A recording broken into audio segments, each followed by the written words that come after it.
Bueno, ¿cómo venimos? Estamos en vivo para el medio Piedras Blancas. ¿Cómo viene la barriada? Bien, viene bien, trabajando bastante, con buena receptividad de los vecinos. Y bueno, esperemos que sea una jornada productiva y también que en la tarde las movilizaciones del feminismo sean masivas, con las compañeras a la cabeza de una reivindicación tan importante e histórica para todas nuestras compañeras. Bien, ¿tu nombre? Emiliano Mandacen.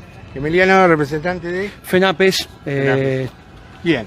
Federación Nacional de Profesores. Exacto. Bueno, ya que estás acá, porque tengo una pregunta para hacerte y es súper importante. Sabemos de los recortes presupuestales y bueno, se va a ver afectado, creo que hay un recorte, si no me equivoco, de 80 millones de dólares, ¿puede ser? Sí, ayer estuvimos informando, haciendo un informe público al cual se puede acceder en todas nuestras redes, que estamos hablando de un recorte de unos 80 millones de dólares que no afecta solo la masa salarial, o sea, solo el salario de los docentes, que es lo que se está intentando decir por parte de las jerarquías de la educación, también afecta, para que toda la población lo entienda, la cantidad de estudiantes por grupo, la forma en que esos grupos se van a distribuir, y esto afecta directamente a las condiciones de aprendizaje de los estudiantes, porque vamos a pasar a tener grupos de 20, 25 estudiantes a 30, 35, inclusive en algunos casos 40 estudiantes.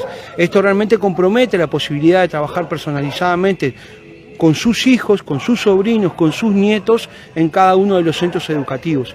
Más allá de que también la población debe saber que hay cientos y cientos de profesoras y profesores jóvenes que en este momento están sin trabajo. Con un agravante, el sistema los necesita trabajando, no los necesita en sus casas. Bien. Esta es la comparación que yo hago de 80 millones de dólares, tiene que ser desde que empezó el gobierno o del 2020. Bueno, el 2020, ¿no? Sí, si nosotros tomamos el presupuesto de 2020, sí.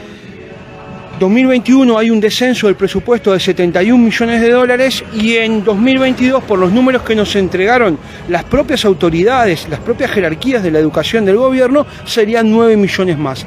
En esos acumulados hablamos de 80 millones de dólares, por supuesto. Esto también a la población le tiene que quedar claro, no son números inventados por el sindicato, son números que brindan las propias jerarquías de la educación, por los cuales nosotros los estudiamos, y la síntesis que podemos hacerle a la población en general, a toda la barriada de Piedras Blancas, que bueno, hace muchos años que trabajamos ahí en la UTE de Piedras Blancas, hay una afectación muy grande en las condiciones de estudio de sus hijos.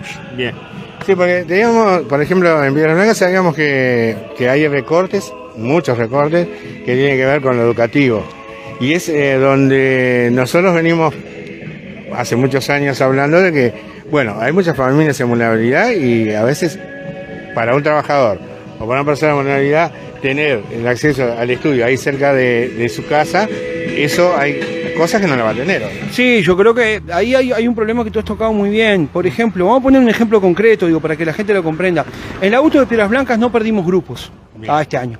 Pero ¿cuál fue la afectación? La afectación fue la cantidad de estudiantes por grupo. Yo trabajo hace aproximadamente 10 años en la UTE de Piedras Blancas y veníamos de una realidad de 20 a 25 estudiantes por grupo. El año pasado saltó a 35. Eso le quita posibilidades al profesor de que pueda hacer un trabajo más personalizado, aún y con un mayor agravante cuando esas trayectorias están vulneradas por desigualdades de base material, o sea, no acceso a la vivienda digna, no acceso a una alimentación acorde, no acceso a la cultura, no acceso a la salud. Entonces eso se ve perjudicado y entonces lo que nosotros creemos es que hay que dar un gran debate, porque en las zonas más vulnerables es cuando se debe profundizar la inversión en educación, que no es un gasto, y tratar de que los grupos sean menores y la atención cada vez sea más personalizada. También luchando para que en el barrio cada vez haya mejores condiciones de salud, de vivienda, de acceso a la cultura. Por ejemplo, tomando algunos liceos, ¿no?, de la zona, teníamos tantas horas para, por ejemplo, coro. Eso hubo una reducción de mitad de horas y ya no es lo mismo un profesor que te vaya tantas horas para enseñar coro a unos chiquilines que tener la mitad. Nosotros estamos convencidos de que hay una dificultad también con lo artístico, ¿no? El arte también construye, ¿tá? La cultura se construye a través del arte y nosotros tenemos que profundizar el acceso a la cultura. Si querés caminamos mientras. Dale. Tenemos que profundizar el acceso a la cultura de todos los barrios, independiente del barrio que sea.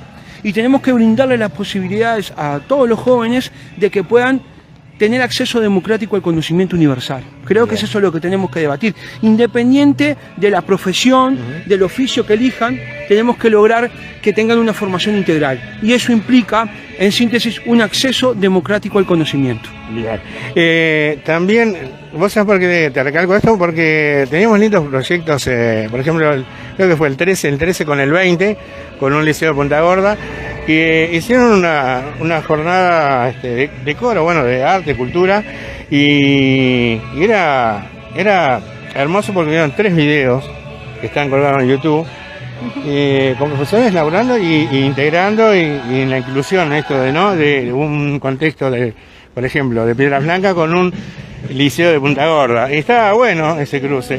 Y eso por ahora está corriendo el riesgo de que no se haga.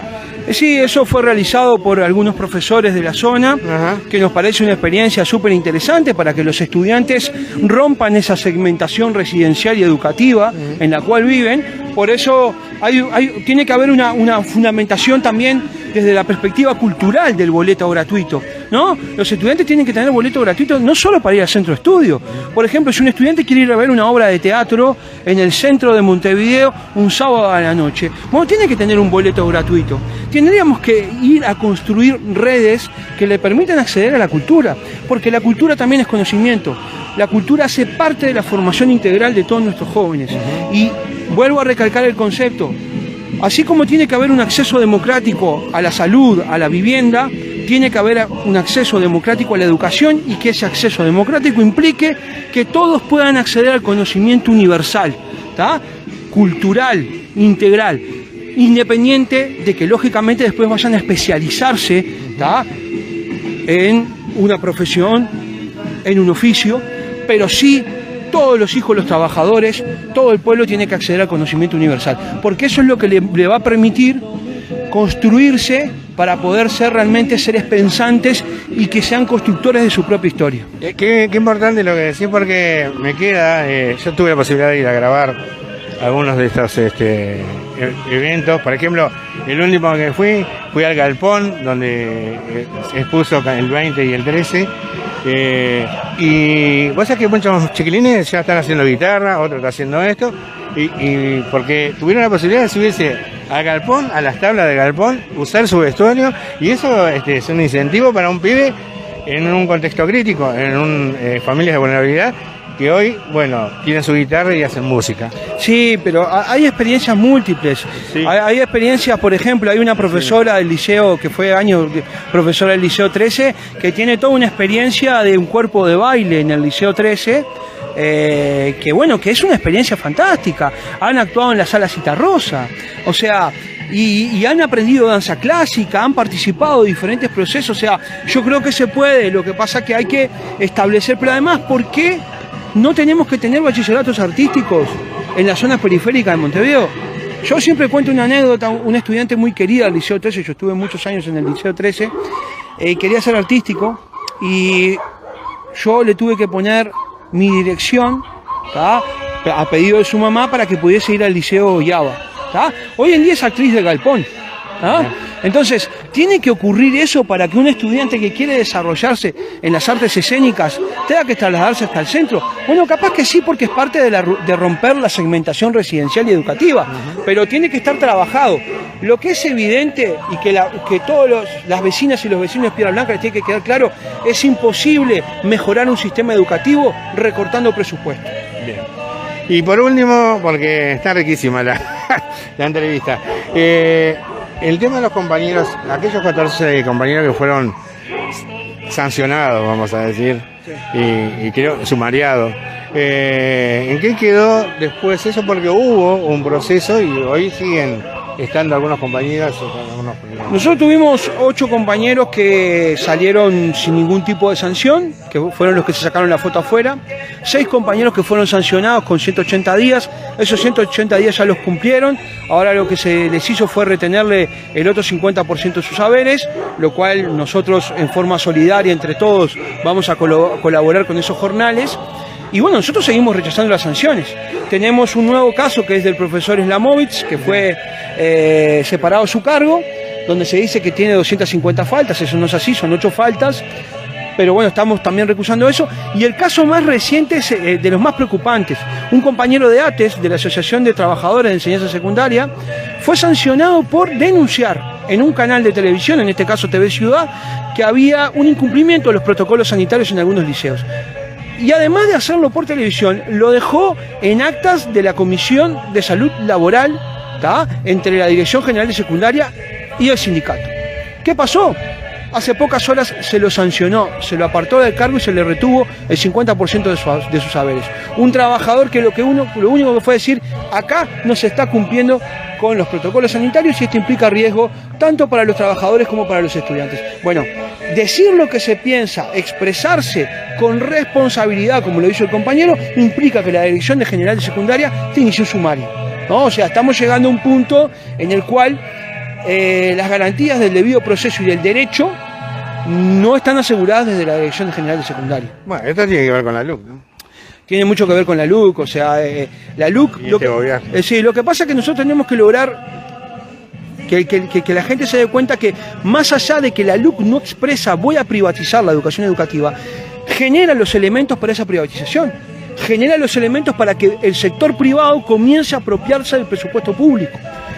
¿Tá? Entonces, creo que tenemos que problematizar de ahí, tenemos que salir a informar a la gente y la gente hablar con sus vecinos, hablar con el barrio y bueno, el 27 inundar las urnas de votos rosados. Bien, respecto a esto, lo último que decías y lo que está sucediendo, ¿FENAPE tiene alguna medida de lucha a partir de ahora? Nosotros tenemos una asamblea el día 13, el domingo, en la cual vamos a estar evaluando qué paso seguir, lógicamente con una orientación clave y clara que de acá al 27 lo que hay que salir a hacer es hablar con el pueblo, hablar con la sociedad, tratar de explicarle claramente, principalmente desde nuestro lugar, el tema educativo, sin dejar de explicar los otros temas que estamos problematizando todos los trabajadores, y de acá al 27 hay un eje central que es ese, no obsta que podamos ir evaluando qué cosas se pueden hacer, pero creemos que hoy en día lo principal es estar en los barrios hablando con la gente. Y por último, bueno, después del 27, que esperamos que sea con un escenario de una victoria popular y democrática, estaremos viendo el tema de rendición de cuentas, ¿no?, que será otra lucha, que tenemos que luchar por más presupuesto y por mejores condiciones de aprendizaje para sus hijos, sus nietos, sus sobrinos, sus familias y bueno, y mejores condiciones de trabajo para nosotros, está claro. Bueno, desde ya agradecerte por estar con nosotros y obviamente que en algún momento vamos a llamarte para hacer una entrevista en el estudio. Bueno, muchas gracias, muy amables ustedes.